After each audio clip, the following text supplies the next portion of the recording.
who is Executive Director, Institute of Energy Security, because they are doing some analysis that perhaps should give us some hope. Because they are suggesting that going into 2023, they anticipate that the contribution of hydro, the cheapest form of power, to what they call the generational mix will be higher this year. He joins us on the line. Thank you, Nana, and good morning to you. Good morning, Nana, to your listeners, and thanks for having me. I hope Nana is healthy. We are doing good. And let me do this point of correction. The Institute for Energy Security is not off. Institute for Energy Security. Very duly noted. Thank you. Thank you. Well, I was just talking about this analysis that you have done before we come to whether what that will mean to the average consumer. Take us through the analysis you have been doing about our generational mix. So let's start from this way, Sena. We in our generation mix, we have renewables, we have the thermal power plant, then we have the hydro sources. The renewable energy mix is roughly about 1% within the energy mix. We have the hydro that basically uses water as fuel, 10 turbines, and generates power for consumers. For the thermal power plants, they basically rely on natural gas and some form of liquid fuels as well. And so basically they are running on fossil fuel.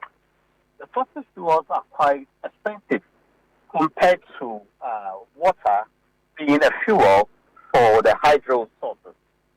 And so the more you deploy the thermals, which uses the most expensive source of fuel, the more you are accepting that Ghanaians pay more for electricity.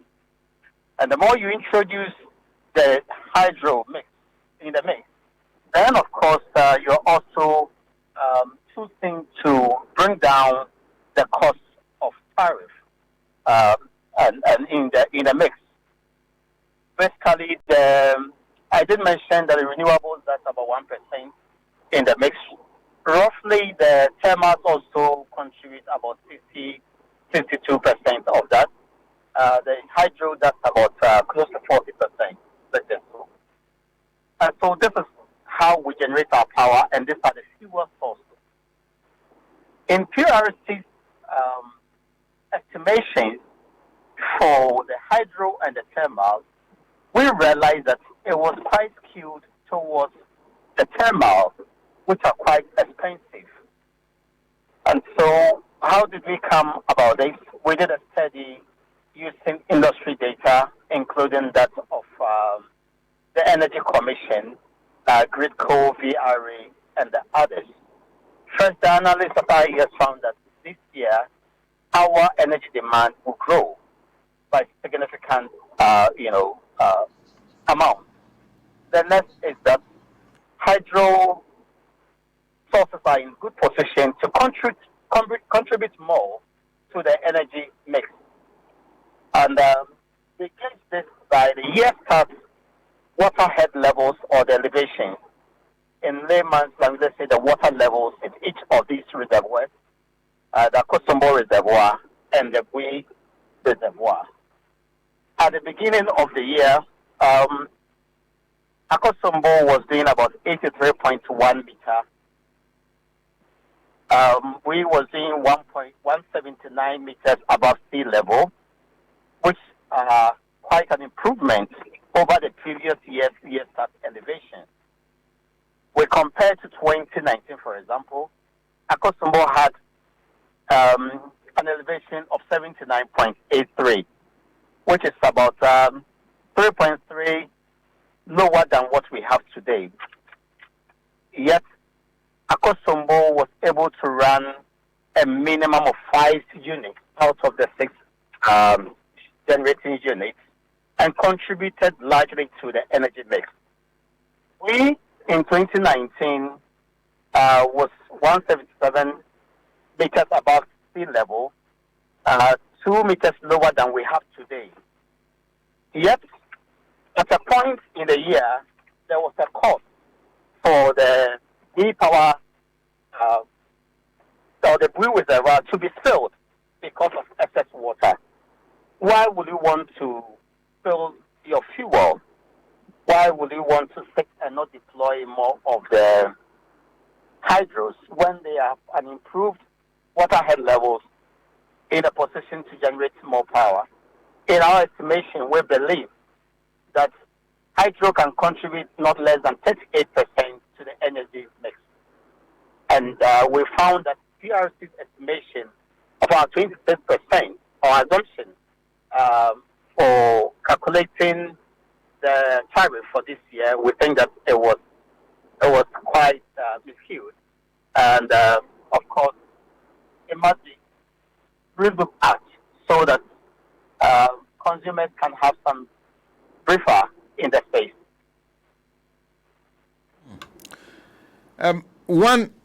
You said energy demand will grow, which means we'll consume more electricity. Is it because of population? What is that? Do you know what is accounting for that? Of course, you have to gauge what the industries are doing because the industries consume more. Of course, UCG is attracting more customers. NETCO is attracting more customers. And of course, when you look at the projected good production for this year, it looks quite high. And the mines also take a lot of electricity from their source. We have also seen that it is planned that we will export more of our power this year, meaning that demand even outside the country is also growing. And so, based on the current industry happenings and the export market, we were quite convinced that demand will grow. And before I come to hydro, do we have enough to meet this demand currently? Come again with your question. I was wondering if you said hydro has the capacity to live up to expectation this year, but if you put all the mix together, do we have adequate enough to supply and meet the growing demand? Of course, we have adequate installed capacity to meet our growing demand. What we'll be concerned about is available capacity. And so we are expecting that most of the power plants should be up and working, that they adhere to their planned and corrective maintenance strictly, so that plant availability will be high. And so for installed capacity, we are in good position. We are only concerned about available or dependable capacity. And if you look at beyond the installed capacity, one other factor that also may restrict power generation will be fuel. And we found that we are also in the position to generate more of our own domestic natural gas for the thermal power plant. In fact, we estimate that this year we might not even be using much of the fuel, the liquid fuels, but more of the gaseous fuels for the thermal plant. Also, when it comes to the hydro, like I've mentioned already, we have good water levels. It means there's enough fuel for hydro power plants to run. So the install capacity is good, enough fuel to run. We are only concerned about plant integrity to ensure that they are always available to generate the power when needed. It means that we have to keep up in terms of maintenance. Of course, we must adhere to our plant maintenance, corrective maintenance, and the rest. Let me then come to the matter of hydro, because the suggestion from listening to you is that if we have more hydro, the cost of the power is then driven down. But can we have a situation where there will be hydro can produce more, but the authorities may decide that you have to ramp down and allow thermal to come in more? Of course, we've seen this many a times in the past, and we are convinced that it can be repeated. on numerous occasions, we found that they give priority to the thermal power source than the hydro, which is cheaper. And the reasons we cannot tell what the interests are.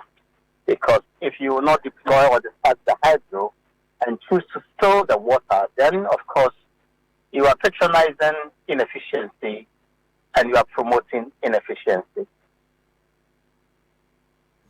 So if government's intent, or even the intent of the authorities and the state, is to make sure we get affordable power, I guess you're expecting that then we should take advantage of this situation that our hydropower finds itself in and produce more hydro. Exactly so. And I will say that in the past 4 years, you barely get the Akosombo units running all the Akosombo facility running all the 6 units. But today, as we monitored last night or in the evening, all the 6 units of Akosombo was running. It means that it's in a position to generate more power. That's what we found. Abui is also working and almost deploying all the 3 units. Then more power will be generated from these sources if they are allowed to do so.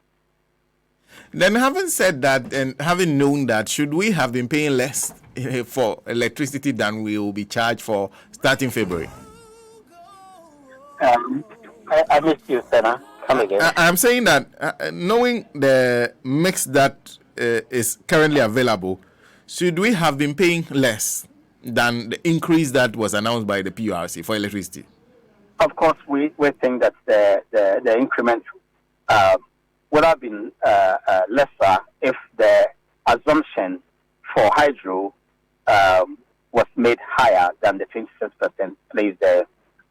We realized that the PRC came with an argument posted by their head that our concerns miss the bit of VACO and the mines and the exports, which is treated differently from the rest of residential and industries. But you see, the VACO, the mines, and the export market, that's only roughly 18% of the demand, annual demand.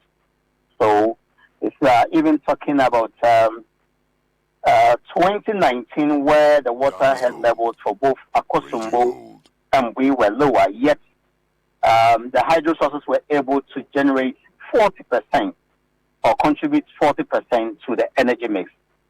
And so if you even gauge our own estimation this year, 38%, and you strike out the 18% that goes to the mines, the VACO, and the export market, the PRC should be using roughly an assumption of about 31% thereabouts, and not 26%. And that should have definitely driven down the price of power. I'll end by asking what your proposal is in terms of what our power producers and authorities should be looking at, knowing that they're already predicting that this will be a tough year for a lot of Ghanaians. Expensive power definitely will not be welcome news at all. Of course, I think that Ghanaians are concerned not only about power supply reliability, but the cost as well, because it feeds into the cost of goods and services. It's where the electricity tariff is one of the major production factors or inputs that dictate whether industries or consumers or small businesses can make profit and stay afloat. We've even heard that some few shops in Accra are closing down. Other companies are quite worried that they cannot be paying that high cost of electricity. Or rather ask authorities to really look at the situation involving the generation mix and possibly bring down the tariff a little. Every peso counts, every cent counts for a consumer, and that will be a savings for the consumer. And so that's what we'll appeal to government and authorities to do. This year, too, we don't have any indication that water inflows from the rain will be poor. We don't have any indication that power plants may not be available or the hydro plants may not be available. And so we also ask that the hydro sources be deployed or dispatched the more. Other than that, we may be spilling in due course.